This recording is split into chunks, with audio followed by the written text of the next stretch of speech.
thinking about that this past week, what exactly it is that helps people to see who you are and what exactly you want them to see. What do you want them to see you as? And even organizations, they have what's known as logos or trademarks that they'll put out that'll help you to recognize who they are. And in many cases, you don't even have to have words associated with these logos or these particular trademarks. You just see that and you say, oh, that's who that is. Let me show, I got a couple of those for you, and we can play a little game, and you tell me if you know what these are. I'll take it easy on you today. It's going to be pretty easy. Check out this one. Starbucks. Yeah, some of you already had that this morning. Here's another one I've got for you. You're wearing some Nikes right now, I bet, a couple of you. Here's another one here. Yeah, McDonald's. Hopefully you didn't eat that this morning, but if you did, we'll pray for you. What about this one? Yes, the Nuggets. Yes, they had a big win the other night. They crushed the Cavaliers, but everybody crushes the Cavaliers, so at least this year anyhow. And then we got another one here. Avalanche, yes, and they destroyed the Kings yesterday. That was amazing. You saw that score. I think they had like 7. They scored more goals than the Rockies score runs. It was incredible. Got another one here for you. And what's that? There you go, Valley View. That's our logo as a church. If there were to be a logo, well, let's just take that back. If there were to be a word to describe Christians, and you don't have to answer, just think to yourself, what would be that word? What would be that description?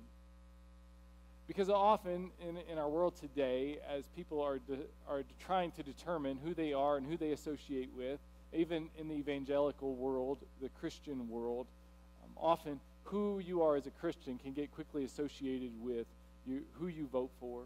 It can be associated with what church you attend. It can be associated with your church attendance and what you give and things along those lines. But as you go back to the Bible and you ultimately get into the book of Acts, what you find there is that the early church, when they were first called disciples and followers, number one, in regards to following Jesus, but then when they were finally called Christians in Acts chapter 11 at the church in Antioch, it was more of a derogatory phrase because they were making fun of the fact that they were little Christians. In other words, they weren't quite going to be Jesus, but they were still trying to follow Jesus, which we know today is like, well, hey, that's the story for all of us. Really, we're all trying to follow him, we're all trying to be like him, but we know that we're going to fall a little bit short. But through time, the phrase Christians, the phrase Christian began to evolve to become more of a noun and less of an adjective. When people were first called Christians, that described who they were. It didn't necessarily describe what they were. It described what they were supposed to do and the lives that they were supposed to live, not necessarily a title that they were supposed to take on. And so here we are today where the idea of being a Christian is really more of a title and less about a commitment and a lifestyle and things along those lines. When people think about a Christian, if you were to rally together in a circle of 10 people in this room, or for that matter, into our community, you would get a variety of different definitions as far as what exactly it means to be a Christian, who a Christian ought to be. The definitions would go all across the board, and you would hear all types of stories. Some of them would be good, but then you'd also hear stories associated with Christians as, yeah, that's the guy down the hallway who tells inappropriate jokes. Or, oh, yeah, that's the girl who has all those derogatory statements that she says about people, and sometimes she'll even say these racially charged phrases. Oh, yeah, that's the person I knew in high school and college who cheated on their exams. That's right, that's the guy who always yells at his kids. And somewhere in the midst of all of it, we've lost touch with what it really means to be a Christian, about who a Christian ought to be. In John chapter 13, we find there that Jesus is beginning to describe to us what exactly it means to be a Christian, what it means to be a follower of his.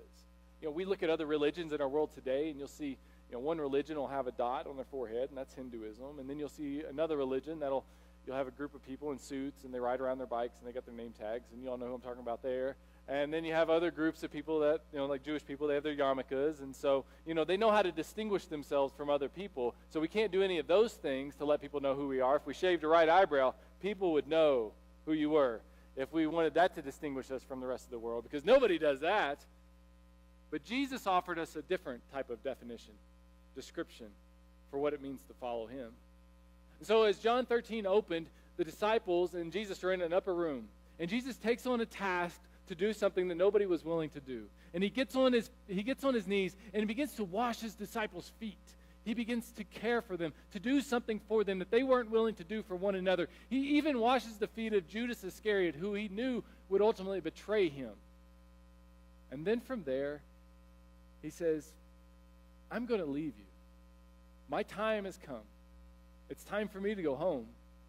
And I'm going to need you to carry on my example from here.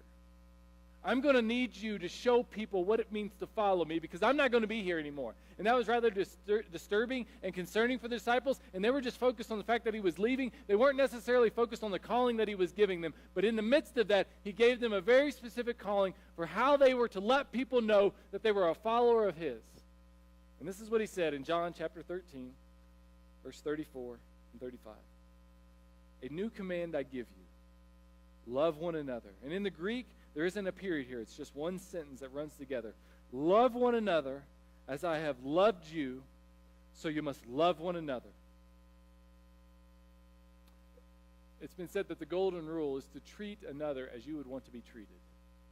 And it's also been said by one preacher I listened to that if the golden rule is to treat others as you want to be treated, Jesus has given us the platinum rule. He's taken it a notch beyond that. He said, you need to treat others the way that I am going to treat them, which is better than any of us could imagine. More loving than many of us could even fathom. And he said, if you do this, by this, everyone will know that you are my disciples if you love one another. If you want to know what a Christian is supposed to be known for, it's very simple. Christians are to be known by their love. That if somebody, wouldn't it be great if this happened? But here's the idea, that if somebody sees something good that happens on their street, or good that happens in their workplace, or good that happens in their school, something that is incredibly loving and selfless, that type of example that Jesus set where he got on the knees and he washed the feet of the disciples. When somebody sees something like that happen in your life or another life, they would know that, oh, that person must be a Christian. That's somebody that must follow Jesus, because people don't do those types of things if they don't follow Jesus. That's what he's telling us here. That's what he is communicating to us. But the first thing that people ought to think is when they see something incredible happen, something, again, selfless, that person must be somebody who follows Jesus. In 1 Corinthians, Paul, he writes this letter to this church. And it's a church that is just action-packed with issues. Probably one of their most significant problems that they have is that they're majoring in the minors. They find all these little things that they're focused on, that they're caught up in, and in the midst of all of it, they forget what's most important. And so Paul, he writes this letter to them, and he's dealing with these issues that they have. And in 1 Corinthians chapter 12, he starts to address this topic of spiritual gifts.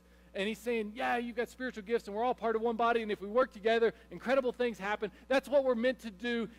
But then, before he gets to 14, which is also about spiritual gifts, and us working together as one body, in the middle of it, he talks about love. And what he tells us is like, you can get all the gifts right. And you can work together as one body. But if you don't get this thing right, the rest of it doesn't matter. This is how he said it in 1 Corinthians chapter 13. And yet I will show you the most excellent way. Because they were worried about preaching, they were worried about prophets, they were worried about miracles, they were worried about healings, they were worried about tongues. And he says, okay, but let me show you the most excellent way. It's sort of this addendum that he has, that he plugs in here. If I speak in tongues of men or of angels, but do not have love, I'm only a resounding gong or a clanging cymbal. If I have the gift of prophecy and can fathom all mysteries and all knowledge, and if I have a faith that can move mountains, but I do not have love, I am nothing. That if I give all I possess to the poor and give over my body to hardship, that I may boast, but do not have love, I gain nothing. He says that whenever he's talking about tongues, because that was the particular issue that this church dealt with. And we don't know exactly what he was referring to there precisely. It could have been that he was talking about angelic tongues that were spoken. It could have been that he was talking about foreign languages. Some have even speculated that he's talking about understanding this language of God that is just impressed upon your heart in which you understand his will, and it's this gift. It doesn't matter. What Paul is saying here is like, whatever that particular thing is, you can get it right, but if you get love wrong, it doesn't matter. For us today, you can get your preaching right, you can get your worship right, you can get the song choice right, you can get the volume right, you can get your decor right, you can get your children's ministry right, you can get your children's ministry curriculum, your volunteers right, you can get your student ministry right, all the things that go along with student ministry right, your outreach, your missions, but it doesn't matter if you don't have love. And actually, what he refers to is this. Yes, you're already tensing up, aren't you? He's saying that you could get all of the things that you feel like church is supposed to be about right, but if you don't have love, it's like a resounding cymbal, like that. Isn't that annoying? It's frustrating. It's agitating. And you can have the best of everything in the possible world in regards to church, but if you don't have love, it's just... And this is how the world sees you. Annoying, aggravating, a little scary, a little tense. And they can't wait for you to stop. Right? One 19th century commentator, biblical commentator, he described it this way. He said, when the church doesn't have love, when Christians don't have love in their life, it's like a runaway wagon that's going down a hill with nothing in it. It's moving really fast. There's lots of activity. But in the end, it's going to do more damage than good. In the end, it really doesn't have any purpose. And that's where we are. That as Christians, if we aren't known for love, and we're known for all these other things, then we've missed the point. We've absolutely missed the point. So how did Jesus love people? That's the challenge he gave us. He said, love others as I have loved you, and by this they will know that you're my disciples. By this they'll know that you're my disciples. And love, this whole idea of love, I mean, it makes us uncomfortable because we really want to hold people accountable. We want them to be judged. We wouldn't say it, but truthfully, you want them to be condemned. At times, we want them to be condemned. And that particular thing is different with all of us, whatever that may be for you. But that's still the challenge, is to love others. And there are dozens of ways that we could describe Jesus' love, but here's what he said to us. Here's what he exemplified for us, the people that he loved and how it is that he loved. The first thing that we see that Jesus loved, I think, is that Jesus loved people ostracized by others. He loved people who are ostracized by others. In John chapter 4, Jesus interacts with a woman at the well. The woman had been divorced 5 times. She was married, living with a man. In her society, that was a death sentence. It's amazing that she was even still alive. I have no idea how she was still alive, truthfully. They generally would have stoned her at this point. But she was there. And what does Jesus do? He doesn't ignore her. He doesn't turn a cold shoulder to her, but he engages her. He talks with her. This person that no one wanted anything to do with, and that's why she went to the well in the middle of the day when no one else would be there. But Jesus was there. And in the midst of this, he offers her respect and dignity by asking her to do something for him. He says, Can you give me some water, please? Could you just give me some water?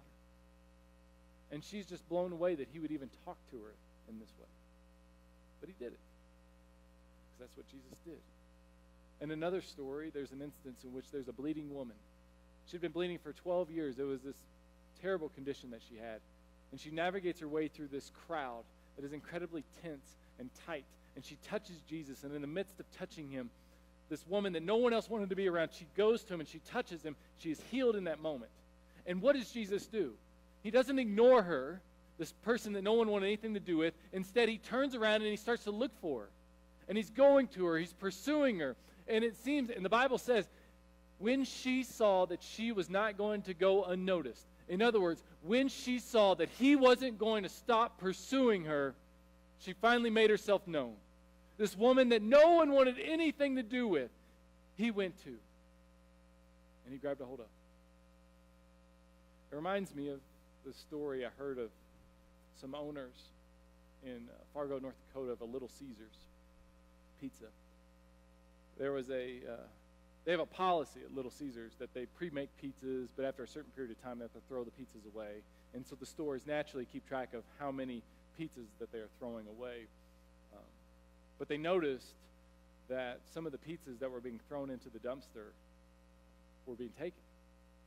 People were climbing into them, or someone was climbing into them and eating them. And this family, the Stevens family, who are Christians, and they've done many other great things in this community, they felt like they needed to do something about that. So they posted this sign on the front of their store, and they put another, I think, near the dumpster. To the person going through our trash for their next meal, you're a human being and worth more than a meal from a dumpster. Please come in during operating hours for a couple slices of hot pizza, a cup of water, no charge, no questions asked. That's what I'm talking about. You love the people that other people allow to go unnoticed. And Jesus loved those who were ostracized by others. Jesus also loved those who were caught in sin. And I'm going to say it another way too, but you have to write this one in under the notes there. Jesus loved people who were caught in sin. He also loved people who were hated for their sin. Because guess what? When you make those types of mistakes, you commit those types of sins, they don't just affect you. They affect other people too. And they hurt other people as well. But often when we see people making decisions, it's hard for us to demonstrate compassion for them, to show love to them, to care for them. Have you ever, I'm sure many of you have heard of the running of the bulls. It happened in Pamplona, Spain. It's been taking place for about 90 years now. My understanding is that 18 people have lost their lives through the years with the running of the bulls. So thousands of people run with them. 200 to 300 people get injured about every year. But I had a few pictures of some people running with the bulls here. There's this guy. That bull's got an eye on him, doesn't he? Oh, man. Oh, geez, that's not going to be good. And then I got this guy. Oh, hey. Oh, man, that's a bad one. And then I got this other one here. Check out this next picture. Whoa. I mean, he just swoops him up in the air. Oh, man, those bricks don't look soft. That's going to hurt a little bit. And so, there's lots of videos of people running with the bulls. And you see these pictures of somebody getting swept up by one of the bulls. And I don't know how you are, but I'll tell you how I am. My first response is to laugh. I laugh when I see it. I mean, it's honestly kind of funny. I mean, truthfully. Because when you run with the bulls, you deserve to get hit by a bull. Right? But then we carry that over into the way that we interact with people and the way that we treat people. And we forget that it's really not our place as a Christian. And so we see a homeless man and we say, well, you shouldn't have drank so much. You wouldn't be there. We have a friend who's unemployed, a friend who's flunking out of college, someone who's struggling to get through high school. We say you should have worked harder. You reap what you sow, right? You run with the bulls, you're going to get hit by a bull. Friends of ours go through a divorce, should have gotten counseling. Someone we know is struggling with a wayward child. Should have been more strict when they were growing up. There's a woman that was brought to Jesus. She was caught in the act of adultery. They brought her to Jesus, and they said, the religious leaders, and they said, what do you want us to do with her? She's caught in her sin. He looks at her, looks at them, scribbles some stuff on the ground, and he says, he that's without sin, you can throw the first stone. And they all walked away. And what did he do to her? Did he condemn her? No. Did he justify her life? No. He said, go and sin no more. I kind of see it as one of those moments that often I'll even have with my children. I don't know if you have those moments with your children, but you're just like, why did you do that? And you say, just don't do that anymore. I kind of see that moment that he would have with hers. Go, don't sin no more. Quit doing stuff like that. You're ruining your life. Go, get out of here. They didn't judge you. They didn't condemn you. I didn't either. Get out of here. Go. That's the heart that we're talking about here. There's a man named Zacchaeus, tax collector. Tax collectors, is a rough sort. They extorted the modern-day equivalent of tens of thousands of dollars from their own people, the people that they were friends with. It'd be the equivalent of extorting thousands of dollars from somebody you attend church with today. That's what tax collectors did. And affected people's lives. Kids went without food. New clothes weren't bought. It was rough what they would inflict upon people. And so what did Jesus do in the midst of all that? He goes to Zacchaeus and he says, Zacchaeus, I want to come to your house for a dinner, and I want you to invite all your friends over. Right? And he did. The scriptures don't tell us this, but Jesus, I think he could have said it. Yeah, Zacchaeus, the money that people like you took from my family, it caused me to be hungry. It caused my siblings to be hungry. It caused my parents to worry and to be concerned about us. And there was lots of clothes that we went without. And my dad's business could have grown a lot more if you wouldn't have done this. But Zacchaeus, I want to come and I want to be with you. I want to help you. I'm going to show you the most excellent way. And it would change Zacchaeus' life. Jesus loved the people who were caught in sin. He loved the people who were hated for the sins that they committed. And that's hard to do, because some of you have had money stolen from you. Some of you have had people who have wronged you, who have lied to you, cheated on you, who have done all types of terrible things to you, and it's hard to love in the midst of that. And I don't think Jesus makes light of that, but he still challenges us towards that nonetheless. And lastly, Jesus loved the people who needed to believe in him. And obviously we all need to believe in him. That's not in question. But here's the thing. There are people around you right now who need to believe in him. And those are the people I can't get to. And the other people in this room can't get to. But you can get to them. And there's people in my life that I can get to, who need to believe in him, that I can get to. And we have to be willing to be like Jesus. And what did he do with Nicodemus? He met in John 3, he meets with him in the middle of the night. Nicodemus is embarrassed about it. He doesn't want to be seen with Jesus, but he has to talk to him. And Jesus sees something inside of Nicodemus. He sees potential there. He sees a hope. And he goes, he meets with him, he talks with him, and he doesn't care what terms it's on. And there are people in your life that you can touch and change if you would just be willing to have this kind of a love. I was thinking back on my own life experiences with the church, and I didn't grow up. Some of you know, some of you don't. I didn't grow up in church. Became a Christian, baptized almost 23. I was 22 when I was baptized. But I had a few experiences with Christians along the way, some good, some bad. I remember being 13 years old. I was walking through a church parking lot. I had a basketball in my arm, and I'd heard that there was a basketball court somewhere on their property. And it was a larger church, and so I'm trying to find this basketball court that I would later find out wasn't on the outside of the property. It was on the inside. They had a gym in the inside of the building. I didn't know that at the time, so I'm walking around this building looking for this court. And it was in the evening. It was a Saturday night or a Sunday night, but their church service let out at the same time. And I was minding my own business. I was trying to get off the property, try to get out of there, but one of their leaders stopped me. And what a beautiful moment. I was hungry. I know I was hungry. I was all alone. I was going to eventually meet up with somebody to get a ride to go wherever I was going to end up staying that night. And so this would have been a great opportunity for this guy to love me. But what did he do? It's really probably one of the worst conversations I've ever had in my life. It turned into an interrogation.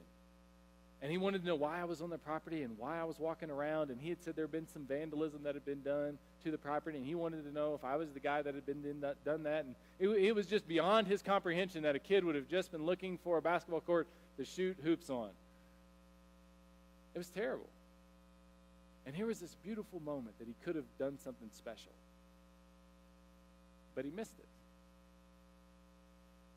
However, there were a few other families when I was 16, 17, 21, who were willing to invite me into their homes, to make me a part of their family to a certain degree. I was a kid with rough edges. I was a kid that was probably a bad influence on some of their kids, but they still invited me in nonetheless. And when I saw what they had something that was special. The way that they treated each other was truly special. When I saw what they had, it made me want what they had. And what I realized is that the reason that they were the way that they were, the reason that they made me a part of their lives is because they were Christians. And they were demonstrating it in their love to me. And it was because of that I would ultimately get to where I'm at today. The reason I'm here right now. It wasn't because of the way they voted. It wasn't because of the church they attended.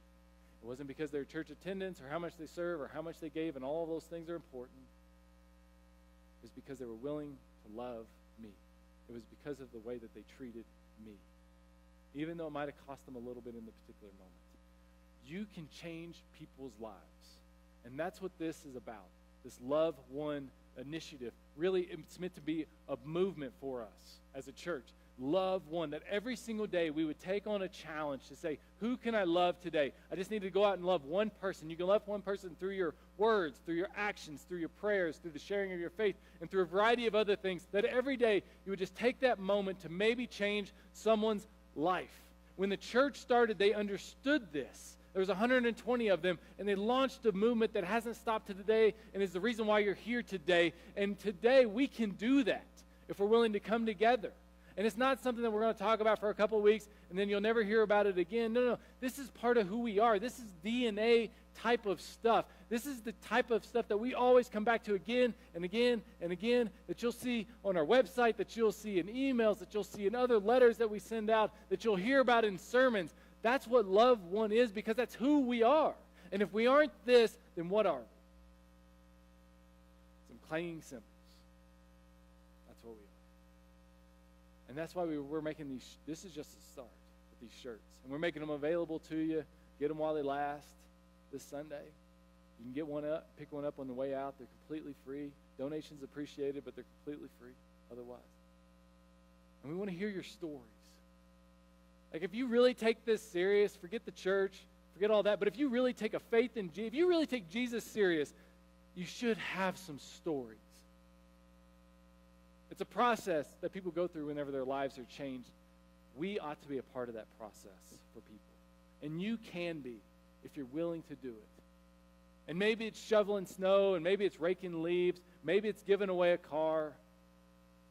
Maybe it's just sitting down with somebody and spending a couple hours and having a conversation with them. You can do that. We can all do that. And wouldn't it be incredible if we started to see a difference in this community around us?